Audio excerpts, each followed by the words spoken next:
আল্লাহু আকবার। আল্লাহু আকবার।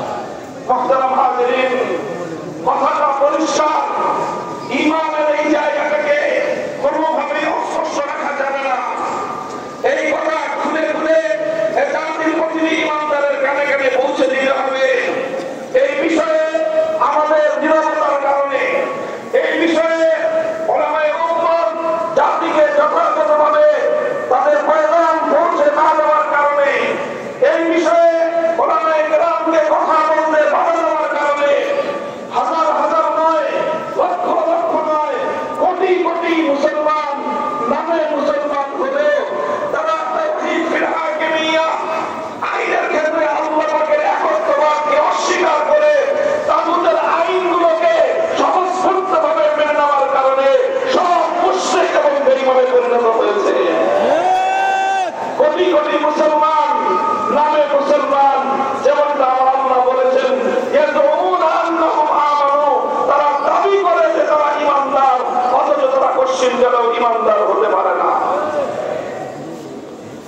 মুসলিম উম্মার মধ্যে, মুসলমানদের মধ্যে, এক আল্লাহর উপর বিশ্বাসী ঈমানদারদের মধ্যে এই অভিশপ্ত ধারা যে আল্লাহর আইনের জায়গায় কোন গায়রুল্লাহর আইন চলবে থাকবে, এটা মুসলমানদের মধ্যে কোনোদিন ছিল না। মুসলমানদের খেলাফতের রাশেদার যুগে ছিল না, খেলাফতে বনু উমাইয়ার যুগে ছিল না, খেলাফতে বনু আব্বাসিয়ার যুগে ছিল না। সর্বপ্রথম উম্মতে মুসলিমার মধ্যে এই অভিশপ্ত ধারা চালু করেছে যেই অভিশপ্ত সম্প্রদায়, তাদেরকে বলা হয় তাতারি মঙ্গোলীয় সম্প্রদায়।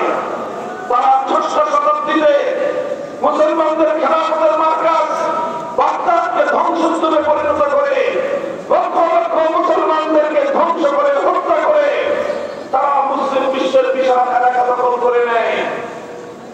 শুধু দখল করে না, মুসলমানদের দেশ ছাড়া হয়েছে এটা বড় কথা ছিল না, বরং সবচেয়ে ভয়ঙ্কর যে বিপদ মুসলিম জাতির উপর চেপে বসল সেটা হলো তাতারিরা আল্লাহর আইনকে উৎখাত করে সেই জায়গায় তারা তাদের নেতা চেঙ্গিস খানের বানানো আইন মুসলিম জাতির উপর চাপিয়ে দিল। এই তাতারিরা যখন মুসলিম জাতির উপর তাদের নেতা চেঙ্গিস খানের বানানো আইন, মানুষের বানানো আইনকে আল্লাহর আইন উৎখাত করে সেখানে মানুষের বানানো আইন তারা বাস্তবায়ন করলো, মুসলিম জাতি, মুসলমানদের নেতৃবর্গ, উলামায়ে কেরাম এক মুহূর্তের জন্য সেটা বরদাস্ত করে নেন নাই।